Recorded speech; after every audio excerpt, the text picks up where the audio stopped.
بسم اللہ الرحمن الرحیم۔ السلام علیکم پیارے بچوں، کیسے ہیں آپ؟ یقیناً ٹھیک ہوں گے، تندرست ہوں گے اور بہت خوش ہوں گے۔ میں ہوں آپ کی معلمہ اقصیٰ زاہد اکبر، اور آج بھی ہم کچھ ایسا نہیں پڑھنے جا رہے کہ جس کو آپ یہ کہیں کہ آج ہم جماعت میں بیٹھیں گے، کتاب کھولیں گے اور اس پہ سے کچھ کام کریں گے۔ ٹھیک ہے جی؟ کھیل کھیل میں چھوٹی چھوٹی چیزیں سیکھنا، کھیل ہی کھیل میں نئی نئی چیزیں سیکھنا، یہی اصل میں سیکھنے کا عمل ہے۔ آپ کے پڑھنے کے لیے کچھ الفاظ موجود ہیں، ذرا آپ مجھے ان الفاظ کو پڑھ کر ادا کر کے بتائیں کہ یہ کیا لکھا ہوا ہے۔ جی، سب سے پہلے بالکل صحیح، جنگل راج، لنگوٹیا یار، فراخ دل، اندھا کنواں، شکل صورت۔ کچھ سمجھ آئی کہ کیا ہے؟ یہ الفاظ ہیں، بالکل صحیح، اور مرکب ہیں، دو دو الفاظ مل کے عام بول چال میں اس طرح استعمال کیے جاتے ہیں۔ ٹھیک ہے، بالکل صحیح ہو گیا۔ اور چلیں اسی سے ہم اندازہ لگانے کی کوشش کرتے ہیں کہ آج ہم کیا سیکھنے جا رہے ہیں۔ ہاں جی، آج ہم سیکھنے جا رہے ہیں زبان شناسی کا حاصل تعلق تراکیب لفظی۔ تراکیب لفظی کی شناخت کرتے ہوئے تحریر میں برجستہ استعمال کر سکیں، فوری استعمال کر سکیں۔ یہاں پہ تو ہم بعد میں پہنچیں گے، پہلے تو اس پہ آ جائیے۔ تراکیب لفظی کیا ان میں یہ سب یا ان میں سے کچھ تراکیب ہیں؟ آپ کو نہیں پتا، چلیں کوئی مسئلہ نہیں، ابھی ہم اس کو دیکھ لیتے ہیں۔ ہم آج سیکھیں گے تراکیب لفظی کے بارے میں اپنی اردو کی 9ویں جماعت میں، پہلے سبق کے دوسرے حصے میں۔ تراکیب لفظی کیا ہوتی ہے؟ آیا کوئی سے بھی دو الفاظ ہم ان کو ایک ساتھ استعمال کریں تو وہ ترکیب بن سکتی ہے یا نہیں؟ کیوں نہیں بن سکتی؟ کیا وجہ ہے؟ اور اگر بن سکتی ہے تو کیسے؟ اس کے لیے سب سے پہلے میں آپ کو بتاتی ہوں کہ تراکیب لفظی آپ کے لیے ایک نئی اصطلاح ہے جو جماعت نحو میں یا 9ویں جماعت میں آپ نے اس کو سیکھنا ہے، تو اس کو ہم دیکھتے ہیں کہ ہوتا کیا ہے۔ تراکیب لفظی کو اگر ہم دیکھیں تو عربی اور فارسی ادب میں دو مفرد الفاظ، مفرد اکیلا، دو مفرد الفاظ کو زیر یا حمزہ کے ذریعے ایک مرکب لفظ بنا دیا جاتا ہے۔ غور کیجئے، عربی اور فارسی۔ اردو چونکہ لشکری زبان ہے، مختلف زبانوں کے الفاظ کا مرکب ہے، مجموعہ ہے، تو اس میں زیادہ الفاظ جو اگر آپ غور کریں تو وہ فارسی اور عربی سے آئے ہیں۔ ٹھیک ہے جی؟ تو عربی اور فارسی ادب میں اگر ہم دو مفرد الفاظ کو زیر یا حمزہ کے ذریعے ایک مرکب لفظ بنا دیں جس سے ایک نیا استعارہ یا ترکیب نئے معنی لیے وجود میں آئے، تو اس کو ہم کیا کہتے ہیں؟ ترکیب۔ وہ اس کی ترکیب بنتی ہے۔ دو لفظی فارسی ترکیب کے لفظوں کی ترتیب بدل دیں۔ اچھا، تراکیب کس طرح سے بنتی ہے؟ طریقہ ہم نے سیکھ لیا۔ بنتی کس طرح سے ہے؟ ہر دو الفاظ جو ایک ساتھ ہوں ان کو ہم تراکیب لفظی میں شامل نہیں کریں گے، بلکہ ترکیب سازی کیسے ہوگی کہ وہ لفظ، بنیاد اس کی یہ ہوگی کہ وہ فارسی کا لفظ ہو یا عربی زبان کا لفظ ہو، مفرد لفظ ہو، اور زیر اور حمزہ کے ساتھ اس کا ملاپ ہوتا ہو، وہ اس کے ساتھ باہم جڑتا ہو، تو اس کو ہم کہیں گے وہ ایک ترکیب بنتی ہے۔ اور اس کی پہچان کیا ہے؟ اچھا، یہاں تک تو اب آپ سوچیں گے کہ ہمیں کیسے پتا چلے گا کہ یہ ترکیب بن رہی ہے یا نہیں، کیونکہ آپ کو عموماً جو الفاظ ہوتے ہیں ان کے اصل کا نہیں پتا ہوتا کہ وہ اردو سے ہے، اس کا ماخذ عربی ہے، فارسی ہے، سنسکرت ہے، ہندی ہے یا کوئی اور زبان ہے۔ تو اس کا بھی ایک آسان سا طریقہ ہے کہ آپ کو پتا کیسے چلے گا کہ وہ ترکیب درست ہے یا نہیں۔ ہم جب فارسی کے دو الفاظ لیتے ہیں اور ان کو حمزہ یا زیر کی مدد سے جوڑ دیتے ہیں تو وہ تو ایک ترکیب بن گئی۔ اب ہم یہ دیکھنا چاہیں گے یا جاننا چاہیں گے کہ آیا وہ ترکیب درست ہے یا نہیں، تو اس کا طریقہ یہ ہے کہ آپ ان دونوں الفاظ کی ترتیب بدل دیں۔ بعد کے لفظ کو پہلے لے آئیں اور پہلے کے لفظ کو بعد میں لے آئیں۔ جیسے میرے سامنے ایک مثال لکھی ہوئی ہے، دعائے خیر۔ آپ خیر کو پہلے لے جائیں اور دعا کو بعد میں لے آئیں۔ اب آپ کہیں گے کہ اس سے کیا فرق پڑے گا؟ تو اس سے فرق یہ پڑے گا، جب آپ اس کی ترتیب بدلیں گے اور دوسرے لفظ کو پہلے اور پہلے کو آخر میں لے جائیں گے، تو ان کے درمیان آپ اگر مذکر لفظ ہے تو کا، اور اگر مؤنث ہے تو اس کے درمیان میں کی اضافت لگائیں گے۔ اور اس سے آپ کا ایک اردو معنی بنے گا. دعائے خیر، خیر کو ہم نے پہلے لے لیا اور دعا کو بعد میں، اور کی اضافت لگا دی، خیر کی دعا بن گئی ترکیب.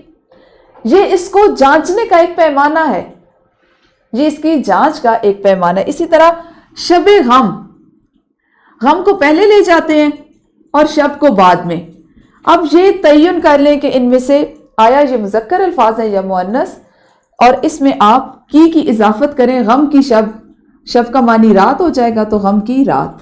اس کا مطلب ہے کہ یہ درست معنی میں استعمال، اگر آپ اس کو ترکیب سے ہٹا کے بھی استعمال کرتے ہیں تو غم کی رات ایک صحیح معنوں میں استعمال ہونے والا، لفظی معنوں میں استعمال ہونے والا ایک درست لفظ ہے. تو یہ ہوتی ہے جناب تراکیب لفظی. عام طور پر تراکیب جو ہیں جیسے آپ کو میں نے بتایا عربی اور فارسی سے ہی بنتی ہے. ایسا بھی ہو سکتا ہے کہ ایک ترکیب میں ایک لفظ فارسی کا ہو اور ایک عربی کا ہو، وہ بھی ترکیب درست ہوتی ہے. ٹھیک ہے جی. اچھا کچھ مثالیں آپ کے لیے، جیسے سب سے پہلے ہے آتش غم، اس کے بعد ہے بوئے غنچہ، بزم سخن، ترک جستجو، جادہ راہ اور بہانہ بیگانگی. اب ہم ان کی جانچ کرتے ہیں اپنے اسی اصول کے مطابق کہ پہلے لفظ کو بعد میں اور بعد والے کو پہلے لے آئیں گے اور اضافت کریں گے کا کی اور کے کی، اور اس کے ساتھ ہی دیکھیں گے کہ ان الفاظ کا ماخذ یا اصل کیا ہے. تو سب سے پہلے ہے جی آتش غم. غم، غم کو پہلے لے گئے اور آتش کو اگر آپ لگا لیں یہیں پہ تو غم کی آتش یا غم کا جوش. لفظ ہے آتش، اس کا معنی آپ دیکھ لیں، اس کا معنی ہوتا ہے جوش، آگ، بھڑکنا. غم کا بھڑکنا، غم کا جوش، غم کی آگ. تو یہ آپ کی ایک درست ترکیب ہے جو فارسی اور عربی، یہ وہ الفاظ ہیں جو فارسی میں بھی ہیں اور عربی میں بھی ہیں. بہانہ بیگانگی، بہانہ بیگانگی، بیگانگی کا بہانہ. ٹھیک ہے، پہلا لفظ بعد میں چلا گیا، بعد والا اس طرف آ جائے گا اور درمیان میں کا اور کی اضافت آ جائے گی، اور یہ دونوں فارسی کے الفاظ ہیں. بیگانگی کا بہانہ. جادہ راہ، جادہ راہ. اب راہ تو ہو گیا راستہ، ٹھیک ہے، اور جادہ ہو گیا سیدھا، سیدھا راستہ یا نیکی کا راستہ. ٹھیک ہے جی، نیکی کا راستہ. اسی طرح ہے بوئے غنچہ، کلی کی خوشبو، فارسی ترکیب ہے. اور بزم سخن، سخن شعر و شاعری اور بزم ہو گیا جلسہ یا محفل، شعر و شاعری کا جلسہ یا شعر و شاعری کی محفل، اور یہ ایک فارسی ترکیب ہے. اسی طرح سے ترک جستجو، جستجو تلاش کا عمل، تلاش کرنا، اور ترک ہو گیا چھوڑنا، تو یوں ہو جائے گا تلاش کا عمل چھوڑنا. اور یہ بھی فارسی اور عربی دونوں زبانوں کے مستعمل الفاظ ہیں جس سے یہ ایک ترکیب بنتی ہے. تو آپ کو ترکیب لفظی کی سمجھ آ گئی؟ شاباش. ابھی اندازہ کرتے ہیں، چھوٹی سی سرگرمی کریں گے کہ آپ کو ترکیب لفظی کس طرح سے سمجھ آئی. شامل نصاب حمد سے کم از کم 5 تراکیب لفظی کی شناخت کریں. آپ کو میں نے پیمانہ بتا دیا شناخت کیسے کریں گے، اور شناخت کرنے کے بعد انہیں استعمال کرتے ہوئے جملہ سازی کریں. ہم یہاں پہ جملہ سازی کیوں کر رہے ہیں؟ کیونکہ وہ تراکیب پہلے سے ہی جملوں میں موجود ہیں. آپ نے جملوں میں سے، حمد کے مصروں میں سے، اشعار میں سے ان کی شناخت کرنی ہے اور پہچاننا ہے. ایسا ہی ہے نا؟ اور اس کو کرنے کے بعد آپ ان تراکیب سے چونکہ ان کے استعمال سے واقف ہو چکے ہوں گے تو آپ اس سے ایک ایک نیا جملہ بنائیں گے. تو ویڈیو کو روکیے اور اس سرگرمی کو کیجیے. جی آپ سب نے سرگرمی کر لی، دوبارہ سے آپ نے حمد پڑھ لی، اور اس میں سے آج آپ نے کل اس حمد کو پڑھا تھا متضاد الفاظ کی تلاش کے لیے، اور آج آپ نے اس حمد کو پڑھا اس میں سے تراکیب لفظی کی شناخت کے لیے. ہم ناری درسی کتاب کا سوال نمبر 4 تراکیب لفظی پہ مشتمل ہے. ذرا ہم مزید مشق کر لیتے ہیں، اس میں بہتری لائیں گے. درج ذیل الفاظ میں سے تراکیب الگ کیجیے اور جملے بنائیے. غور کیجیے گا جو ہم نے اصول سیکھا اس اصول کو آپ نے ہر یہ جو جوڑا ہے اس پہ اپلائی کرنا ہے یا اس پہ لانا ہے. اس کے بعد آپ نے دیکھنا ہے کہ اس میں سے کون سی ترکیب ہے اور کون سی نہیں ہے، کیونکہ تراکیب فارسی اور عربی الفاظ سے بنتی ہیں۔ ٹھیک ہے جی، تو آپ ویڈیو کو روکیں اور 2 منٹ کا وقت لیجئے اور اس سوال کو مکمل کیجئے۔ جی یقیناً آپ نے اس میں سے تراکیب تو الگ کر لی ہوں گی، اگر کچھ طلباء جملہ سازی نہیں بھی کر سکے تو کوئی مسئلہ نہیں، اس کو آپ گھر کے کام میں بھی شامل کر سکتے ہیں۔ اچھا، اسی طرح آپ دیکھیں کہ تراکیب لفظی کس طرح سے ہم نے اس کو کثیر الانتخاب سوالات میں شامل کیا کہ ذیل میں ترکیب لفظی کی درست مثال ہے غیر ضروری اہم ترین تہذیب و تمدن یا نوائے درد۔ تو یقیناً آپ سب اتنے اچھے سے واقف ہو چکے ہیں کہ آپ کو اندازہ ہو رہا ہے، آپ جان چکے ہیں نوائے درد اس کا درست جواب ہے۔ ترکیب لفظی کے درست ہونے کا پتہ کیسے چلتا ہے؟ ہم نے ابھی آغاز میں بات کی نا کہ آپ کیسے جانچ کر پائیں گے کہ آیا یوں تو تمام الفاظ دو اور اس طرح استعمال بھی ہوتے ہیں، مفرد ہیں، استعمال ہوتے ہیں مرکب حالت میں، ترکیب بنتی ہے یا نہیں، کیسے ہم جان پائیں گے؟ دونوں الفاظ کے ہم معنی ہونے سے، دونوں الفاظ کی ترتیب بدلنے اور کا یا کی کے اضافے سے، یا پرسر معنی اخذ کرنے سے، یا دونوں الفاظ میں موسیقیت سے کہ دونوں ایک دوسرے کے ساتھ جچتے ہوں، اچھے لگتے ہوں۔